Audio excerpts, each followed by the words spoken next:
and welcome to this edition of Games and Goals on RTB News. I'm Adam Reed in London and this is Reuters.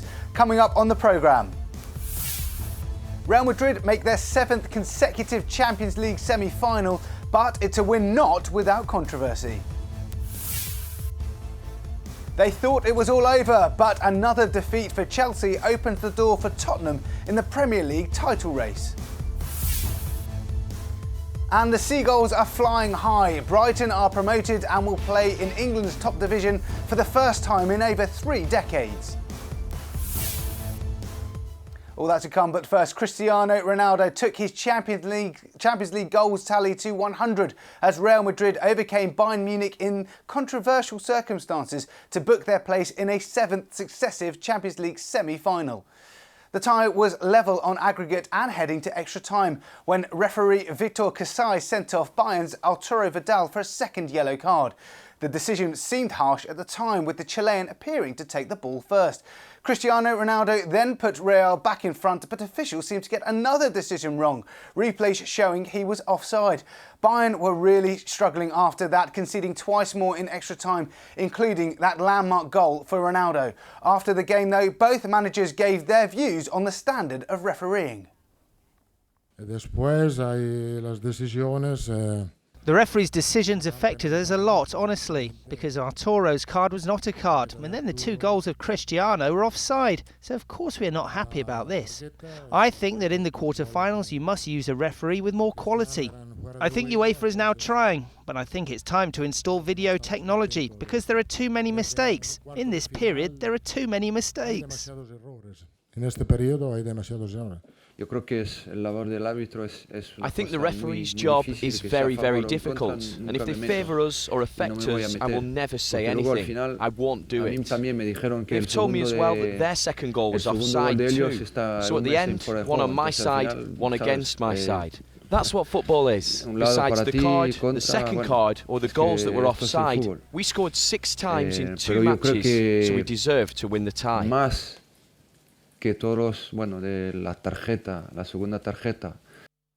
Well, joining me this week to discuss the Champions League quarter-final results and the week's other football news is former Chelsea defender Jason Cundy and Reuters senior sports analyst Nigel Stevenson. Jason, coming to you first. Refereeing decisions in the spotlight. Is there a case for the defence there? The big clubs in big semi-finals at home sometimes get those decisions. You've kind of missed the Robin penalty. I thought that perhaps could have been a little harsh, so maybe that balanced up. But the decision to send Vidal off was crucial. That going down to 10 men at this level of competition, that extra man, especially at an extra time, is always going to pay dividends. And then, of course, that was backed up by the worst decision on the night for me was the Ronaldo offside. It's not even close. You know, there's a chasm between him and the other defender.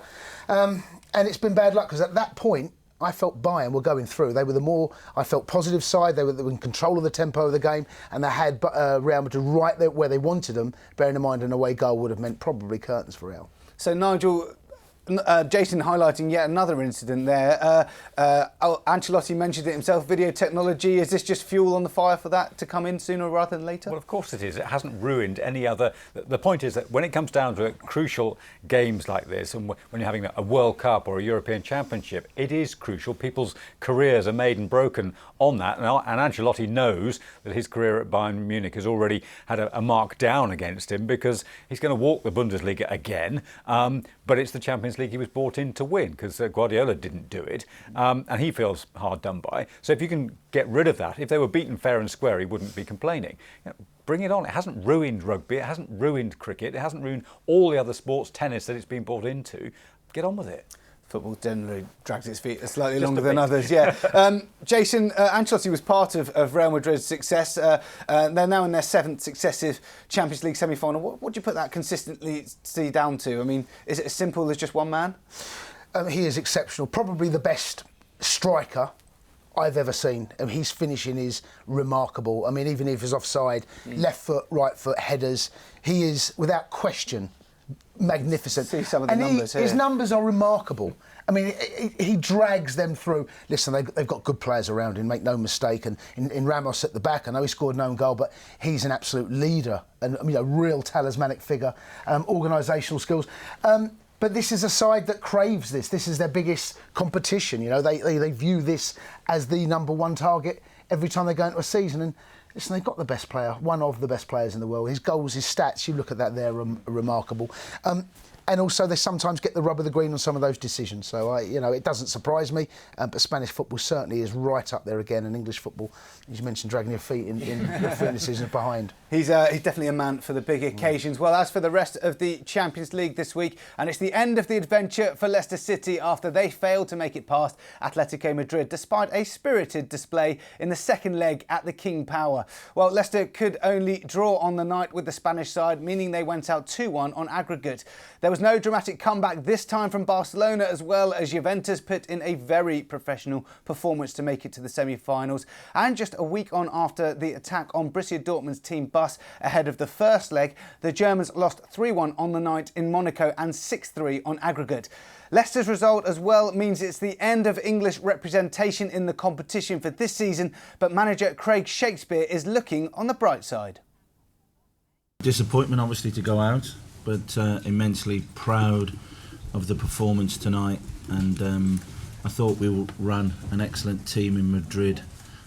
We gave them a really good shot at it, and as you say, the players can be immensely proud of their performance, but they're very disappointed to ultimately go out. Nigel, it's the end of the road for Leicester, but what can they take away from this performance in the season's competition and even to the future, aspirations for the club in the future? Well, they all suddenly started thinking this is quite good fun, really, isn't it? And the pressure was off in the Champions League, which was brilliant because they played up to their potential even when Ranieri was there. So they've got a huge amount to take away from it. My worry then is if they're so used to it, they're clearly not going to be in Europe next season.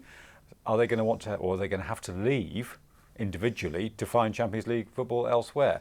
If you can keep them together, they're a bit of a force, but they're not going to get into Europe as they are at the moment. It's been quite a journey for them. Jason, on to the semis themselves. The last four lineup, we know the draw is still to come. What do you make of how things are panning out this time around? Well, defensively, the two best sides in there in the tournament going into it are Juve and Atleti. For me, it's going to take some beating Juventus. They haven't conceded a goal in open play yet in this tournament. They've only conceded 2. Monaco, brilliant going forward, devastating pace, ruthless up front, concede too many goals for me. And Real Madrid have got a little bit of everything. They've got goals up front. They can be solid at the back at times, but showed their frailties at times against Bayern. It depends how the draw goes, but at this stage of the tournament, I think I can't look past Juve. It's about time for them. They came close a couple of years ago, didn't they? So, yeah. So what do you? I mean, do they really possess all of the attributes that you think that look like champions? Well, we saw against Barcelona over both legs. Barca didn't score a goal. I mean, last night they come up against one of the best defensive displays I've seen in a European competition, and they never looked really in danger. Barca run up, they kept going wide. They're trying to come back, play those little balls in. Chiellini and Bellucci at the back are just. I mean, it's a wall there, and just fantastic. I hope we don't get a semi-final of Atleti-Juve, or even a final. I'd like those two to be kept apart, and hopefully one of the other twos will go through. Well, actually, Nigel, this week sees Barcelona coming up against Real Madrid on Sunday. So, I mean, it's a defining week for them. Just so, what do you think about the Clásico on Sunday? Well, Barcelona have to win it. No question about it. Otherwise, Luis Enrique gets to the end of the season, hangs his head in shame and walks away, which really shouldn't be the case. I mean, he has achieved an amazing amount at Barcelona. So they've got to win. Unless, if they don't win, then Real Madrid will win the league very comfortably. They've still got a game in hand anyway, so they have to win it. It's as simple as that, and they need to bounce back. So that's when their leaders need to come up, and I think their defence needs to play a bit better too. It's definitely a big 6-pointer in the Clásico on Sunday. Well, time for a short break here on Games and Goals, but plenty still to come as we look back at John Terry's time at Chelsea as the Blues captain calls it a day at Stamford Bridge.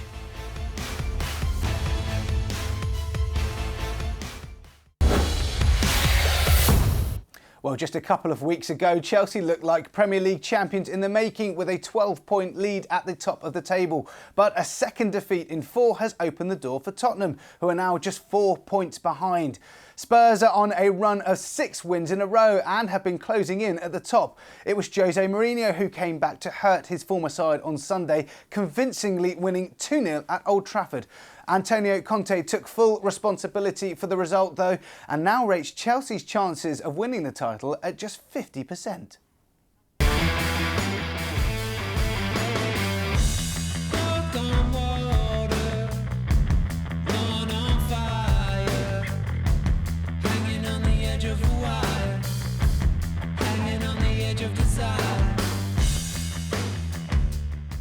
The fault is of the coach, because it means that the coach wasn't able to transfer the right concentration, the right desire, the right motivation, the right ambition to win this type of game.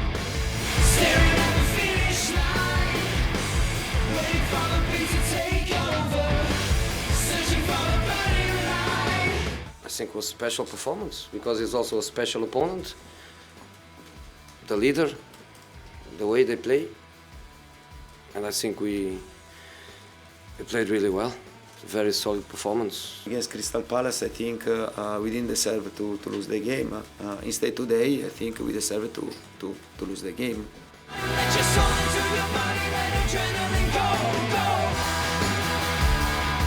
We have to think that there are 6 finals from now until the end. The league is open, and we have 50% of probability to win the league. Let your soul into your body, let adrenaline go.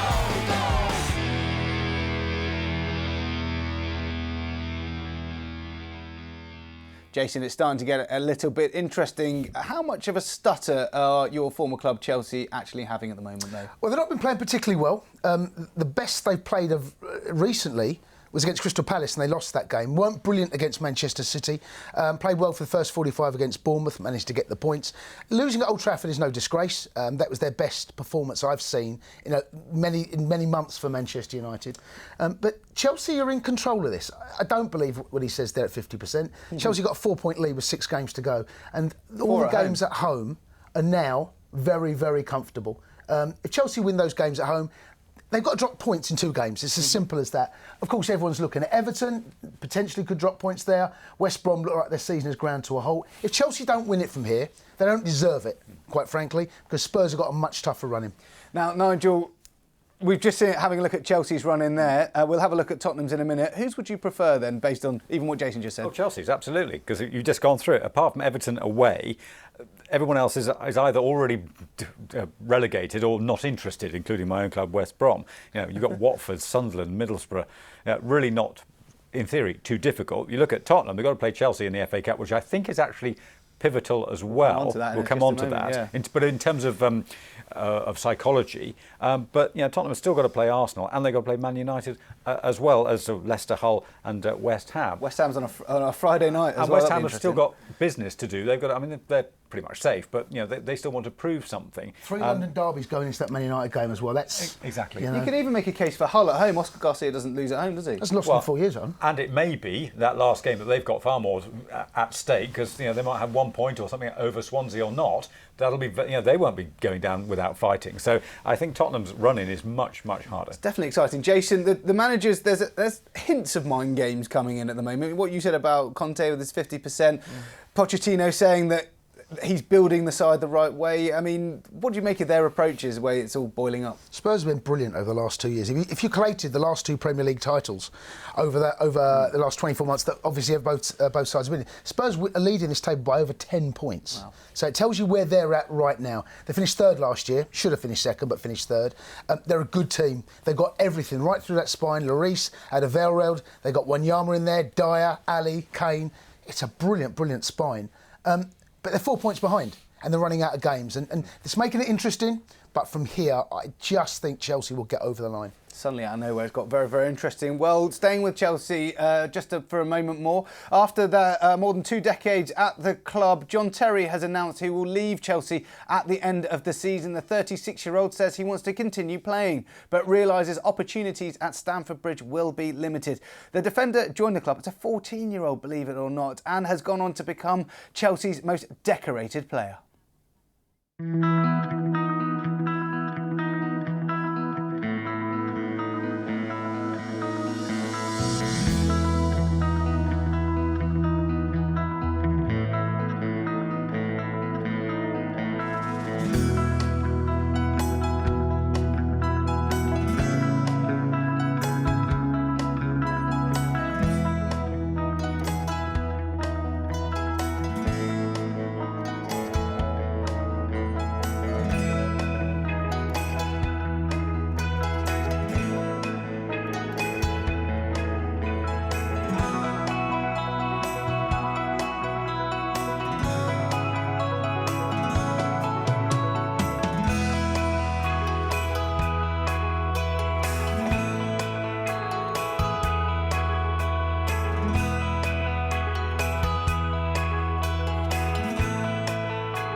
Jason, it's a really great career. I mean, in terms of numbers, he's up there, but in terms of an overall Chelsea personality, where does he rank? He's right up there. He's Chelsea's most successful captain, Chelsea's most decorated player, and he has been an integral part of what's happened at Chelsea.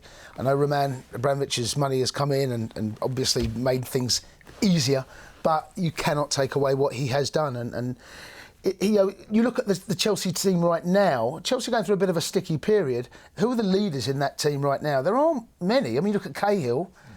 That's it, really, and that's going to be the hardest part to replace. Is the character side of things. I've watched him develop. I've interviewed him many times. He is a fine player. I would say the best English defender I've ever seen. And people talk about Bobby Moore, but from what I didn't see him play, but he's never been quick. His positional sense is magnificent, but he's got such a big heart, and he has dragged Chelsea through some games. And of course, we've seen how many trophies he's won. Nigel, he says he wants to continue playing. Are you surprised that he's not immediately going into a role at Chelsea, maybe on the coaching staff in some level? No, I think sometimes it's best to sort of go away for a bit and then possibly come back if that's what his ultimate destination is. Go away, have a look at other places, bring more information back or more experience back. So I'm not surprised that he will leave the club. Where he goes next will be another question. Where though? Jason? Well, they're talking about him not wanting to move house, which I guess you understand. So Bournemouth, West Ham, Crystal Palace, all vaguely interested. Yeah, West Brom. He's nearly old enough to join the West Brom defence. He's a bit quick, I think. But that would involve moving, and I'd love it, but I can't see him doing it. So I think maybe South Coast if he stays in the Premier League. Interesting. Maybe there's a place for him somewhere. Well, Terry's last appearance this season was in the FA Cup, and he could feature in the semi-finals, which take place this weekend, where the Premier League's top two, as we've mentioned, meet at Wembley. Chelsea and Tottenham are both still in the hunt for a League and Cup double. The two sides are separated by just 4 points in the league, as we've said. Spurs go into the game as the form team, arguably having won 6 in a row. Then on Sunday, Arsenal meet Manchester City in the FA Cup, with the only chance of silverware on offer for both sides. Pep Guardiola eyeing a first trophy in England, with Arsene Wenger still, of course, possibly eyeing a last. Now, guys, Nigel, I'll come to you first on this. We'll talk about that first, the second semi-final first. Who needs this more, Wenger or Guardiola, for maybe those reasons I've just mentioned? Wenger, obviously, because he isn't going to get anything else, and he's not going to get into the top 4.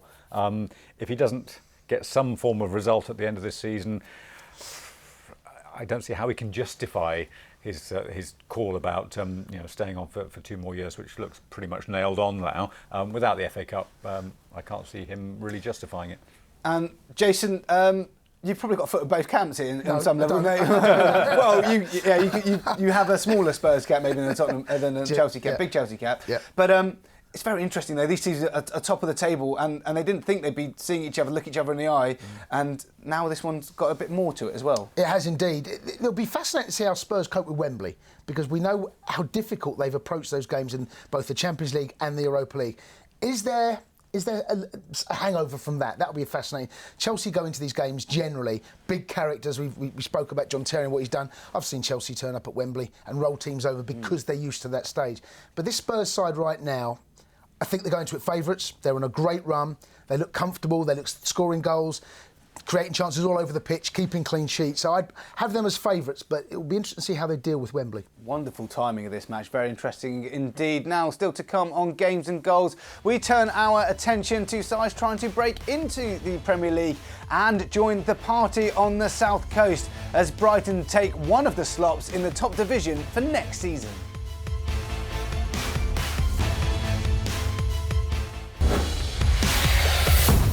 Now, after a 34-year absence from English football's top division, Brighton and Hove Albion will be back there next season after securing promotion from the Championship with 3 games to spare. The league title isn't quite wrapped up just yet, but Chris Hughton's side know they'll definitely finish inside the top 2 after those below them failed to get the results they needed. Rafael Benitez and Newcastle will have to wait a little while longer to join them in a promotion party. They effectively need one more win to make an immediate return after relegation last year. Well, these were the scenes at the Amex Stadium on the South Coast on Monday following Brighton's 2-1 win over Wigan. It's the first time Brighton will be in the Premier League and is quite some achievement for a side who nearly went out of the Football League and out of existence just 20 years ago. Unbelievable. We were so nervous at the end. It should have been like 3-4, 5-0, and then they score right at the end, and it's just everyone in the crowd was just nervous. It's been 20 years in the making, and a day like this is just what you've been waiting for ages. It's brilliant. More money, more better players. The whole thing's just fantastic. Best day ever. What they've done is absolutely brilliant. Brilliant. Chris Hughton deserves a knight for what he's done with this lot. Absolutely brilliant. Best day of my life. Nearly, apart from the wife and the kids. Nigel, you've followed teams quite closely who've come up from the Championship, but Brighton, what do they need to make sure that they're not a yo-yo club that go up and down between the divisions? Well, partly they might have to be prepared to be one, because if you're sensible, take the example of West Brom a couple of years ago, or someone like Burnley, who refused to break the bank. They stick within what they think they can do financially, and then they build up this wonderful sort of siege mentality at home. And I think they're basically going to survive this season on their home form, because they haven't. I don't think they've even scored. Well, I'm sure they have. They haven't won. They've done nothing away from home, but that's been enough. Brighton need to toughen up. I don't see them needing to do anything dramatic on the transfer windows, but they just need to make sure that stadium becomes a really, really nasty place to go. I don't see them suddenly splashing the cash and being stupid about it. So they'll struggle next season, but if they can just get over the line, I think that's a better way of doing it, rather than busting the whole thing and going back to where they've just come from. There's definitely plenty of precedents. Jason, it's another South Coast side that's come up there. Bournemouth and Southampton obviously there. 3 North East sides. The symmetry there of them going down. Are we really seeing a shift in football hotbeds? I think the North East clubs have always found it difficult to attract those big names. And some of the big names that come over now, they want to go to a major city. Mm-hmm. I think it comes down to the way the clubs have been run. I mean, Sunderland over the last 3 or 4 years, they're in a relegation fight every year. Middlesbrough come up. They've done well to come up. But you look at Southampton in particular, just talking about there, I think Brighton look at what Bournemouth have done and how they've gone about it. They stuck to their principles. They haven't changed, but you need experience in that league. And it wouldn't surprise me if Chris Hughton goes out and buys a few players with Premier League experience. Yeah, very interesting and exciting times for Brighton. Gents, we'll leave that there for just a moment, and away from football we'll look at the other sports stories making headlines this week. And Serena Williams has announced that she's pregnant. The 23 times Grand Slam winner is expecting her first child in the autumn. Serena will return to the #1 spot this week, having won the Australian Open, of course, back in January. It's likely she did that whilst being a few weeks into her pregnancy. Sam Warburton has been named as the British and Irish Lions captain for the tour of New Zealand in the summer. Warburton led the Lions to victory 4 years ago in Australia, but stepped down as Wales captain before this year's Six Nations. He's the only second player after England's Martin Johnson to captain the Lions on 2 tours. Sebastian Vettel has an early 7-point lead in the Formula 1 driver standings after taking the checkered flag at the Bahrain Grand Prix. The Ferrari driver leads Lewis Hamilton, who had to make do with just second place after being penalised for 5 seconds after driving slowly in the pit lane. The teams now head to Sochi for the Russian Grand Prix next week. And not quite the same pace found on the village streets of Gawthorpe in northern England. It's the World Coal Carrying Championships, which sees contestants carry 50 kilograms of coal uphill for just over a kilometre. The race has been going for over 50 years, and the 2017 edition was won by Andrew Corrigan in a time of 4 minutes and 31 seconds. His price, a sack of coal. Well, of course, better than getting the sack. Well, that's just about it for this week's show, but please do join us next time, where we'll bring you the latest from the Premier League title race as Tottenham aim to cut Chelsea's league further at the top of the table, with both sides in midweek action. That's it for this edition of Games and Goals. My thanks to Jason and Nigel for their contributions. I'm Adam Reed, signing off from the Reuters studio here in London. Goodbye for now.